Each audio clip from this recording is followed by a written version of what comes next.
Now we're going to start making waves for our frogs and our water lilies. What you'll need today is 2 pieces of paper. If you have blue paper, you can use the blue paper. If not, you may have to color it in blue, just like the water would be. 1 piece of blue paper is going to be cut into strips the long way. So you'll have long strips of blue. The other paper is going to be the flat part that we're going to make the waves on. Now we're going to start making our waves. Add a little bit of glue to one end and glue it towards the top. Notice I just put a little bit of glue on the end so I can still lift it up and make the waves.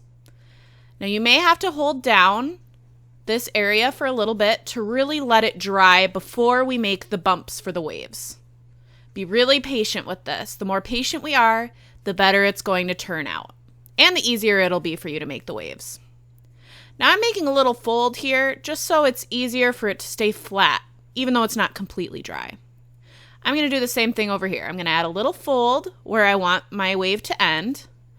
And I'm going to add a little bit of glue right next to the fold. Now if you add a ton of glue, it's going to take a really, really long time to dry. If you add too little glue, it's not going to stick. So just add maybe a line of glue, a thin line of glue. Hold it down for a little bit. And then we're going to make our next wave.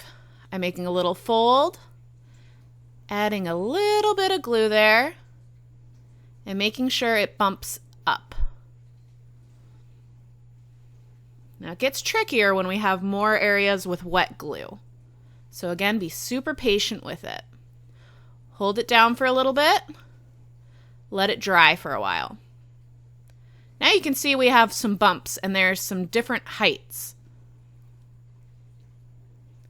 And here's the last one. I'm just adding a fold and a little glue to the end. Now it doesn't go all the way to the other end of the paper, and that's okay. It ended up being a little bit shorter because we added all of the bumps.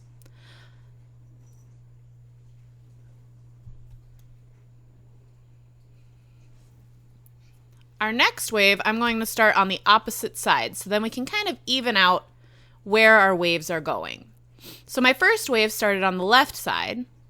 This wave is going to start on the right side. And I'm just doing the same thing where I'm adding glue to the edge there.